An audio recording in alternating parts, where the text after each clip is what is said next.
PB take স্টুডিওর নতুন ভিডিওতে আপনাদের সবাইকে স্বাগতম। আমার আজকের ভিডিও রিলস ভিডিওতে ফলো অপশান অ্যাড করা। চলেন যাই। আমি আমার ফেসবুক পেজে আসলাম, এরপর সেটিংসে ক্লিক করব।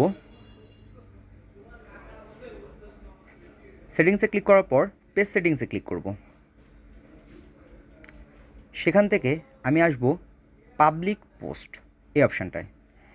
এখানে যতগুলো অপশান আপনি দেখবেন পাবলিক আছে, ঠিক সেগুলোকে আপনি অন করে দিবেন। আপনার কাজ শেষ। এর নিচের দিকে যে অপশানগুলো আছে এগুলোতে আপনার টাচ না করলেও চলবে, শুধু আপনি পাবলিক পোস্টগুলোকে আপনি পাবলিক করে দিবেন। ব্যাস, আপনার রিলস ভিডিওতে ফলো অপশান অ্যাড হয়ে যাবে। আমার ভিডিওটা যদি ভালো লেগে থাকে তাহলে অবশ্যই আমার চ্যানেলটিকে সাবস্ক্রাইব করবেন, লাইক করবেন, কমেন্ট করবেন এবং শেয়ার করবেন।